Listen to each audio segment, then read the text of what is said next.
आज शौहर और सौतन की सुहागरात थी। हमारा घर एक ही कमरे पे मुश्तमिल था और गर्मी भी बहुत ज्यादा थी। मजबूरन मुझे भी अंदर ही फर्श पर सोना पड़ा और वो दोनों, मेरे शौहर और सौतन, बेड पर मेरे सामने ही सारी रात हम बिस्तरी। इंसान की फितरत होती है कि वो किसी चीज को हासिल करने के लिए इंतहा मेहनत करता है, अपने आराम सुकून इसके लिए सिर्फ कर देता है। लेकिन वो चीज जब इसे हासिल हो जाती है तो वो कुछ अरसे बाद इससे बेजार हो जाता है। वो फिर किसी नई शय के लिए मुंह मारना शुरू कर देता है। ये मर्द की भी फितरत होती है कि वो किसी एक औरत के लिए पागल हुआ जाता है, लेकिन जब वो खातून इसे मिल जाती है तो कुछ अरसे तो ये मोहब्बत परवान चढ़ती है।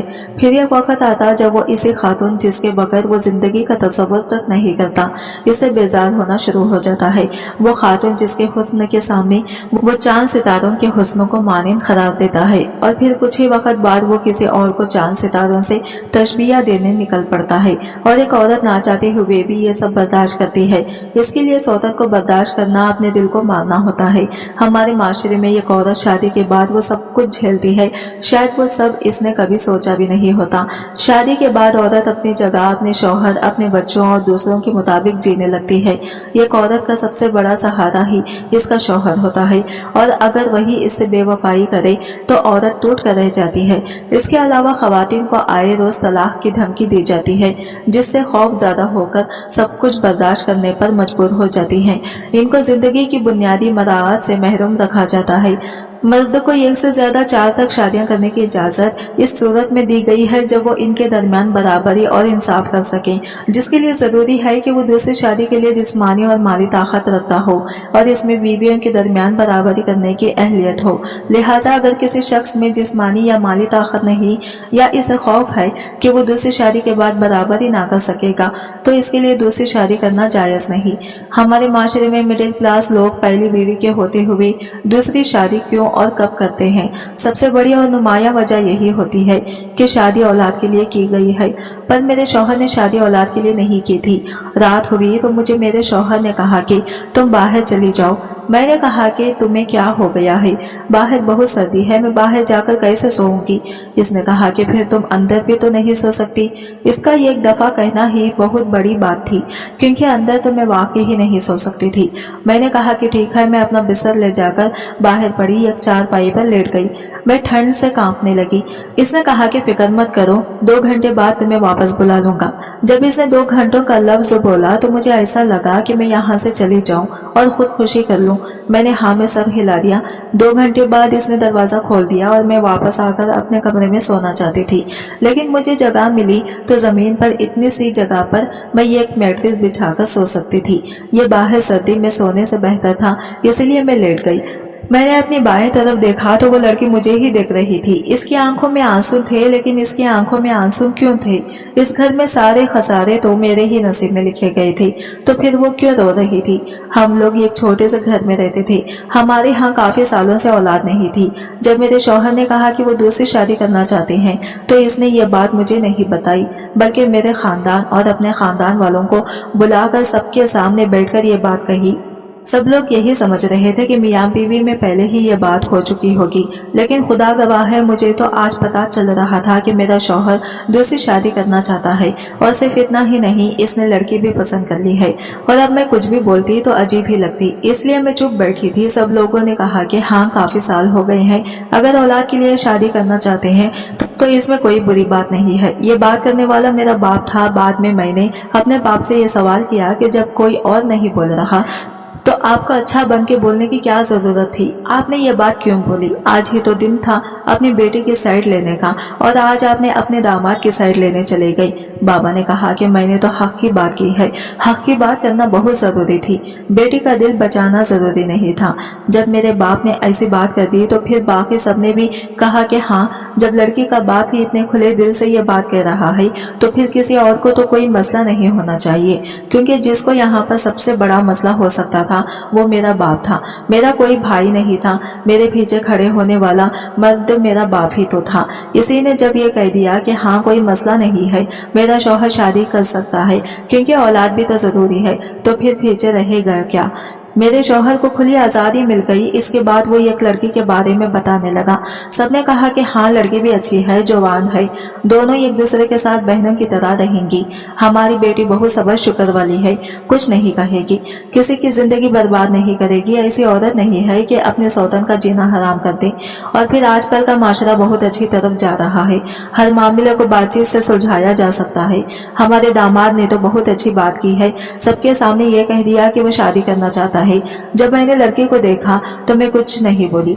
ये फिल्मों ड्रामों में दिखाया जाता है कि ऐसी बातों पर बहुत बवेला होता है, बहुत चीखें मारी जाती हैं, बड़े बड़े डायलॉग बोले जाते हैं, पर असल बात तो यह है कि जब हकीकत में आपके साथ इतना बुरा होता है ना, तो आपकी जबान बंद हो जाती है, गिला शिकवा हो जाता है, आपको पता ही नहीं होता कि आपने क्या बोलना है। मेरे साथ भी यही हो रहा था। मेरे शौहर ने दुनिया वालों के सामने तो ये कह दिया कि औलाद के लिए शादी कर रहा है, लेकिन वो अच्छी तरह जानता था कि मैं बांझ नहीं थी। इसने इतने साल तक खुद मुझे बांझ बनाए रखा था। जब तक वो नहीं चाहता था औलाद कैसे हो सकती थी। इसको औलाद नहीं चाहिए थी, लेकिन मेरी जिंदगी के 7 साल जाया करने के बाद आज इसने इस बात को मेरे खिलाफ इस्तेमाल किया और कहा कि इसकी हाँ औलाद ही नहीं हो रही, इसलिए मैं शादी कर रहा हूँ। और वो ये सब करने में कामयाब भी हो गया। वो लड़की अब मेरी जिंदगी में आने वाली थी और इन लोगों ने मस्जिद में जाकर ही निकाह करना था। मेरे शौहर ने कहा कि तुम भी साथ चलो, तो मैंने उसे कहा कि मुझे साथ नहीं जाना, मेरा इतना कहना ही काफी था। कहने लगा कि ठीक है, फिर वापसी पर हमारा इस्तकबाल करने के लिए तैयार रहना। इसका मतलब था कि खाना तैयार करके रखना और कमरे को साफ कर देना। और मैंने वाकई अपने सौतन और अपने शौहर का इंतजार किया। इनके कमरे को साफ किया, नई चादर बिछाई, कमरे में थोड़ा सा परफ्यूम छिड़क दिया ताकि अच्छे से खुशबू आई। और खाने में बिरयानी, कोरमा, रासा सब कुछ मैंने बनाया था और मैं इनको इंतजार भी कर रही थी। वो लोग रात को आए। जब मैंने इस लड़की को देखा तो वो मेरी तरफ एक नजर देकर नजर झुकाकर सीधे कमरे में चली गई। मुझे मेरे शौहर ने कहा कि तुमने सलाम दुआ ही नहीं की। मैंने कहा कि सारी जिंदगी पड़ी है, कर लूंगी सलाम दुआ। शौहर कहने लगा, हाँ अच्छी बात है, थोड़ी देर के बाद खाना हमारे कमरे में ही ले आना, थोड़ा आराम कर लें, इसके बाद खाना खा लेंगे और आज रात तुम बाहर ही सो जाना। और फिर यही हुआ। इन लोगों ने खाना खाया, अपनी जिंदगी की शुरुआत की। मैं पहले बाहर सोई रही, सर्दी से कांप रही और फिर अब अंदर इस मैट्रेस पर लेटी थी। इस लड़की की आंखों से आंसू टपक रहे थे और वो आंसू मेरी हथेली पर गिर रहे थे। मैं इसके आंसू को देखकर ये सोच रही थी कि ये क्यों रो रही है, इसको तो खुश होना चाहिए। ये तो मेरी जिंदगी की कहानी को तो खुद होना चाहिए। ये तो मेरी जिंदगी मजबूत किरदार थी और सारे खुसारे तो मेरे नसीब में लिख दिए गए थे। आज मेरा शौहर, मेरा कमरा, यहाँ तक कि मेरा सब कुछ इसका हो गया था। मेरे पास क्या रह गया था? जमीन पर ये थोड़ी सी जगह और इस घर के ढेर सारे काम जो सिर्फ मुझे ही करने थे। अगले दिन वो इस लड़के को लेकर हनीमून पर चला गया। मुझे याद है जब मैंने इससे कहा था कि हम भी हनीमून पर जाते हैं तो इसने कहा था कि नहीं, मेरे पास इतने पैसे नहीं हैं। और आज इस गरीबी के दौर में इसने हनीमून पर जाने के पैसे निकाल लिए थे। वो लोग 2 दिन के बाद वापस आ गए। इन 2 दिनों में मेरे पास बहुत सारे रिश्तेदार आए। ये वही रिश्तेदार थे जो शादी वाली बात पर मेरे शौहर का साथ दे रहे थे और अब कह रहे थे कि आपके साथ बहुत बुरा हुआ है। मैंने भी इनको कह दिया कि कुछ बुरा नहीं हुआ। मैं वो पहली औरत नहीं हूँ जिसके शौहर ने दूसरी शादी कर ली है और ना ही वो पहली औरत है जो एक ही घर में अपने सौतन के साथ रहेगी। आप लोगों को मेरे लिए परेशान होने की कोई जरूरत नहीं है।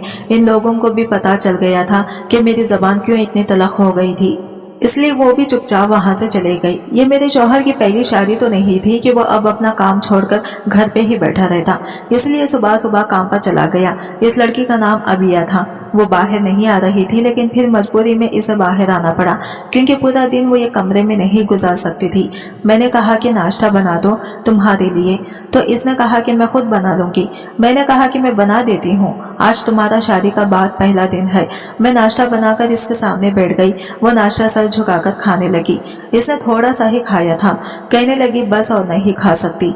मैंने कहा कि क्यों, इतने से ही पेट भर गया तुम्हारा पेट तो कभी नहीं भरता, मेरे शौहर को खा के भी नहीं भरेगा। अब लोगों को ये लग रहा होगा कि ये बात एक सौतन ने अपने सौतन से की थी, इस औरत ने की थी जिसका शौहर एक दूसरी औरत ने लूट लिया था। लेकिन ऐसी बात नहीं थी, क्योंकि यह बात एक दोस्त ने दूसरे दोस्त को कही थी, ऐसी दोस्त को जो इसके लिए अपनी जान दे सकती थी। लेकिन आज एक दोस्त ने इससे इसका सुहाग छीन लिया। भाई कहते थे ना तुम अकरम को, तो फिर ये सब करने का ख्याल तुम्हें कैसे आ गया? सच कहते हैं जिस पर सबसे ज्यादा भरोसा होता है वही भरोसा तोड़ता है। सारी दुनिया के बारे में मैं ये सोच सकती थी कि वो मुझसे मेरे शौहर को छीन सकता है, लेकिन तुम्हारे बारे में नहीं, और छीना भी तुमने ही। इस दिन भेजा था ना मैंने अकरम को तुम्हारे घर। तुमने कहा था कि घर में कोई नहीं है, अम्मी बीमार है, अम्मी को हॉस्पिटल लेकर जाना है, अकरम भाई को भेज दो। इस दिन तुम्हारी माँ बीमार थी या फिर तुम्हें बुखार चढ़ा हुआ था? बताओ, अब तो बुखार उतर गया होगा। फिक्र नहीं करो, आहिस्ता आहिस्ता उतरेगा बुखार, बिल्कुल ठीक हो जाओगी। मैंने ये अल्फाज क्या बोले वो रोती हुई वहां से चली गई। थोड़ी देर बाद इसकी उल्टियां करने की आवाज आने लगी। लगता है जज्बात की शिद्दत की वजह से वो इतना घबरा गई थी कि जो इसने खाया था वो बाहर आ गया। ऐसा होता है जब इंसान बहुत ज्यादा जज्बाती हो जाता है तो इसे उल्टी आ जाती है, और मैं अबिया को जानती थी, वो बहुत जज्बाती थी। शाम हुई तो मेरे शौहर घर आ गए तो इसने यह बात मेरे शौहर को नहीं बताई कि इसे मैंने क्या कहा। वो भी खामोश थी और मैं भी। फिर कुछ दिन इसी तरह गुजर गए। वो मेरे सामने नहीं आती थी, कमरे से तब निकलती थी जब मेरा शौहर आ जाता था, क्योंकि जब वो मेरे सामने आती थी इसे डर लगता था कि मैं इसे कोई ना कोई बात कह दूंगी। और क्यों ना कहती मैं कोई बात, मैं हक पर थी। वो मेरी बहुत अच्छी दोस्त थी। मैं हमेशा इसके नाम अकरम की तारीफें करती थी, जबकि अकरम ने शादी के तीसरे दिन ही मुझ पर हाथ उठाया था। लेकिन हम मुशरकी औरतें हैं ना, हम ये बात किसी को नहीं बताएं। हमारा शौहर कमरे में चाहे शैतान की तरह हमारे साथ क्यों ना पेश आए, लेकिन दुनिया वालों को और अपने माँ बाप के सामने हमने इसको फरिश्ता बनाना होता है। चाहे वो हमें एक पैसे की चीज ना लेकर दें, लेकिन हम खुद ही अपने पैसों से चीजें खरीद कर लोगों को कहते हैं कि हाँ शौहर ने खरीद कर दी है। अपने शौहर को इस हद तक अच्छा बना देती हैं। अगर कल को हम कहीं कि इसने हमारे साथ बुरा किया है तो जमाने वाले कहते हैं कि नहीं तुम्हारी गलती होगी, क्योंकि वो तो बहुत अच्छा है। अबिया भी शायद यही समझती थी कि अकरम इस दुनिया का सबसे अच्छा शौहर है, इसलिए इसने मेरे शौहर से शादी करने के बारे में सोचा। क्योंकि जिस जगह अबिया की पहली शादी हुई थी इसने वहां पर 2 महीने गुजारे थे और अब इसे दोबारा से कोई भी कुंवारा लड़का मिलने वाला नहीं था। इसलिए इसने मेरे शौहर पर दौड़े डाले। इसे ये आसान शिकार लगा होगा। वो तो पहले से ही तैयार बैठा था। एक दिन इसी तरह बातों बातों में मेरी अबिया से बहस हो गई तो वो मुझसे कहने लगी, दे देनी थी ना औलाद फिर अकरम को, तो ना आता वो मेरे पीछे। मैंने कहा, क्या औलाद? तुम्हें ये लगता है कि मैं बांझ हूँ? मैं बिल्कुल ठीक हूँ। औलाद तुम्हारे अकरम की वजह से नहीं हुई है। इसे औलाद से नफरत है, तुम्हारे यहाँ भी कभी नहीं होगी औलाद, क्योंकि इसे बच्चे पसंद नहीं है। जब मैंने ये बात की तो अबिया हैरान रह गई। रोज रात को मैं बाहर सोती थी, अब तो यही इंतजार कर रही थी कि जल्दी से सर्दियां खत्म हो जाएं, क्योंकि मुझे ये सर्दी बर्दाश्त नहीं होती। 2-3 घंटे के बाद वो मुझे वापस बुला लेता है, कहता है कि अंदर आकर सो जाओ। जब से अबिया आई थी मेरे शौहर ने मेरी तरफ नहीं देखा था, और खुदा गवाह है कि मुझे इस बात से भी फिक्र भी नहीं थी। मैं तो खुश थी, मेरी तबीयत बिल्कुल ठीक हो गई थी। अब मैं खुद ही बाजार चली जाती, अपने माँ बाप के घर चली जाती, घर के काम करती और इसके बाद पूरा दिन आराम करती। रात को 2-4 घंटे सर्दी में गुजारती थी, पर इसके बाद सुकून से सो जाती थी। और अबिया वो तो सारी रात रोती रहती। अब तो इसे ना उठा जाता, ना बैठा जाता, ना चला जाता था। इसके हाथों में जान नहीं थी। खाना खाती थी तो इसके हाथ कांपते थे। एक दिन मेरे शौहर ने कहा कि इसको डॉक्टर के पास ले जाओ। मैं इसे अपने वाले डॉक्टर के पास ले गई, यानी कि वो डॉक्टर जिसके पास मैं जाती थी, और इसको सब कुछ बता दिया कि क्या मामला है। इसने कहा कि फिर आप इसको यहाँ क्यों लेकर आई हैं? आपको तो पहले ही पता है कि इस सब की वजह क्या है। अपने शौहर को समझाती क्यों नहीं हो? मैंने कहा कि जब मैं अपने मामले में नहीं समझा सकी तो इसके मामले में क्या समझाऊंगी। आप इसको कोई दवाई दे दें ताकि इसकी हालत ठीक हो जाए। जब हम लोग हॉस्पिटल से वापस घर आ रहे थे तो अबिया ने मुझसे कहा कि तुम्हारे साथ भी यही सब कुछ होता था। मैंने कहा कि हाँ, यही होता था, तुमसे ज्यादा होता था, रोज रात होता था, लेकिन अब तुम आ गई हो तो मेरी जिंदगी में सुकून आ गया है। अब मेरे दर्द तुम्हारे हुए, मेरे गम तुम्हारे हुए, और मेरे आंसू भी। गुजारो अपनी जिंदगी अकरम के साथ। खुश तो बहुत होगी तुम। अभी शादी को महीना नहीं हुआ, हाथ में दवाइयों का इतना बड़ा शौकत है, ना उड़ने के काबिल रही हो ना बैठने के। तो बताओ फिर वो क्या कहते हैं? शादी रास नहीं आई शायद तुम्हें। वो फूट फूट कर रोने लगी, कहने लगी, दोस्तों हूँ मैं तुम्हारी, थोड़ा तो रहम करो मुझ पर। अब तो तुम्हें भी पता है कि मेरे साथ क्या हो रहा है। मैंने कहा कि दोस्त होती तो यूं मेरे घर पर डाका न डालती। इसने कहा कि पर तुम कौन सा खुश थी? मैंने कहा कि खुश थी या उदास, वो मेरा मसला था, तुम्हारा नहीं। तुम्हारी नीयत बुरी थी, तुमको तो बस यही पता था कि मैं बहुत खुश हूँ अपने शौहर के साथ। तुम्हें तो असल बात का पता नहीं था, फिर भी तुमने ये सब कुछ किया, इसलिए तुम्हें सजा मिल रही है। तुम मेरी मदद करने के लिए या मर और दम करने के लिए नहीं आई हो, बल्कि तुम ये सोचकर आई थी कि अकरम बहुत अच्छा इंसान है, अपनी बीवी को पलकों पर बिठा कर रखता है, इसके नाज नखरे उठाता है, जैसे इसके नाज नखरे उठाता है ऐसे ही मेरी भी खिदमत करेगा। ये होती है खिदमत मर्दों की, इसी को तो मर्द की खिदमत कहते हैं। अब कराओ दिन रात खिदमत। हमारा घर आ गया तो मैं रिक्शे वाले को पैसे देकर फौरन वापस आ गई, लेकिन वो शायद थोड़ी देर बैठकर रोती रही और फिर मरी हुई से चाल चलते हुए ऊपर वाले फ्लैट में आ गई। क्योंकि हम एक छोटे से फ्लैट में रहते थे, इसलिए सीढ़ियां चढ़ना भी बहुत मुश्किल था। ये कि कदम ऐसे उठाती थी जैसे टांगें ही टूट गई हैं, लेकिन मैं क्या कर सकती थी। मेरा शौहर आजकल बहुत खुश था, इसकी जिंदगी बहुत अच्छी जा रही थी। मैंने अपने शौहर के साथ साल गुजारे थे और अबिया की तो 1.5 महीना में ही बस हो गई थी। वो कहती थी कि मैं इसके साथ नहीं रह सकती, मुझे पहले शौहर से भी औलाद नहीं हुई। लोग कहते हैं कि शायद मैं 5 थी, इसलिए मुझे तलाक हो गई। मुझे लगा था कि दूसरे मर्द से शादी करके मेरे ऊपर से ये धब्बा उतर जाएगा, लेकिन अगर इसने औलाद पैदा नहीं की तो मुझे भी लोग बुरा कहेंगे। मैं इसके साथ अपनी बाकी की जिंदगी नहीं गुजार सकती, मुझे तलाक चाहिए। मैंने कहा कि यह बात मुझे क्यों कह रही हो, जाओ जाकर अकरम से कहो। तो वो कहने लगी कि मुझे तुम्हारी मदद चाहिए। मैंने कहा कि मैं तुम्हारी मदद नहीं करूंगी, तुम यहाँ रहो या यहाँ से जाओ, मुझे इस बात की कोई परवाह नहीं है। शादी के बाद मैं सिर्फ अबिया के घर ही जाया करती थी, क्योंकि अबिया मेरी अम्मी के घर के सामने ही रहती थी और मैं अपने शौहर की तारीफें किया करती थी। इतनी तारीफें करती कि एक दिन इसने मजाक में कह दिया कि तुम्हारे शौहर का कोई भाई नहीं है। मैंने कहा कि अगर होता तो तुम्हें जरूर बताती, लेकिन वो सब कुछ झूठ था। मेरा शौहर इस दुनिया का सबसे बुरा आदमी था। इसका दिमाग ही सिर्फ एक ही तरफ चलता था और वो मुझसे इसलिए बच्चे नहीं पैदा करवाना चाहता था, क्योंकि वो ये समझता था कि अगर एक दफा औरत का बच्चा पैदा हो जाए तो फिर वो मर्द किसी काम के नहीं रहते। यही इसकी घटिया सोच थी, जिसकी वजह से इसने मुझसे 7 साल तक बच्चा पैदा नहीं करवाया। और जब मुझसे इसका दिल थोड़ा सा भर गया तो वो दूसरी औरत को ले आया और अब वो यही सब कुछ अबिया के साथ कर रहा था, जो पहले मेरे साथ हो चुका था। मेरे अंदर तो अब कुछ भी नहीं रहा था, मेरे भी हाथ कांपते थे। डॉक्टर कहती थी कि किसी औरत या मर्द के हाथ कब कांपते हैं, यह औरत या मर्द खुद ही बेहतर तरीके से समझते हैं और इसे पता होता है कि किस चीज की कसरत की वजह से ऐसा हो रहा है। लेकिन मेरी जिंदगी आधी गुजर चुकी थी। वो यहाँ पर मेरी तरह 7-8 साल गुजारना नहीं चाहती थी, यहाँ से भाग जाना चाहती थी। अभी से तलाक की बातें कर रही थी। अब तो इसकी मेरी शौहर के साथ लड़ाई होना शुरू हो गई और इसने जब अबिया से लड़ाई की तो अबिया को कमरे से बाहर निकाल दिया और मुझे कमरे में बुला लिया। अब तो इसके पास 2 ऑप्शन थे। अब फिर से मेरी तबीयत बहुत खराब रहने लगी, जो कि अभी बड़ी मुश्किल से ठीक हुई थी। हम दोनों की हालत बहुत बुरी थी और हम दोनों ही जानती थी कि हम दोनों के साथ जो होता था वो आगे भी जो होने वाला था। एक दिन अबिया मेरे पास आई, मुझे कहने लगी कि तुम्हें मेरी दोस्ती का वास्ता है, मेरी गलती को माफ कर दो। मैंने तुम्हारे घर पे हमला नहीं किया, तुम्हारा घर तो बसने के काबिल पहले ही नहीं था। क्या तुम इसको बसा हुआ घर कहती थी? मेरी मदद करो, कुछ तो करो। इसने मेरे हाथ पर हाथ रखा, मेरी आंखों में भी आंसू आ गए। वो कहने लगी कि मुझे पता है तुम भी तकलीफ में थी और अभी भी तकलीफ में हो और हमारी जिंदगी इसी तरह गुजरती रहेगी। खुदा के लिए अगर तुम मेरा साथ दोगी तो सब कुछ ठीक हो जाएगा। मैंने इसे कहा कि मैं तुम्हारा साथ नहीं दूंगी। 2 हफ्ते इसी तरह गुजर गए और एक दिन मेरे शौहर ने कहा कि चलो आज बिल्डिंग की छत पर जाकर बैठते हैं। यहाँ पर फ्लैट सिस्टम था, लेकिन बिल्डिंग की छत सबकी एक ही जैसी थी, लोग वहां पर जाकर बैठ सकते थे। हमारा फ्लैट करीब था, इसलिए हमारे लिए आना जाना आसान था, वरना नीचे से कोई ऊपर आते हुए तो 100 दफा सोचता था। मैंने चाय बनाई, हम तीनों ही ऊपर जाकर बैठ गए। थोड़ी देर के बाद इधर उधर फिरने लगे, चक्कर लगाने लगे और 2 घंटे के बाद हम लोग एम्बुलेंस में बैठे थे। मेरी शौहर का पांव फिसल गया था और वो बिल्डिंग की छत से नीचे गिर गया था और अब इस दुनिया में नहीं था, मौके पर ही दुनिया से चला गया था। सब लोग हमारे साथ खड़े हमें तसल्लियां दे रहे कि हमारे साथ थे और हम लोग दूर रहे थे।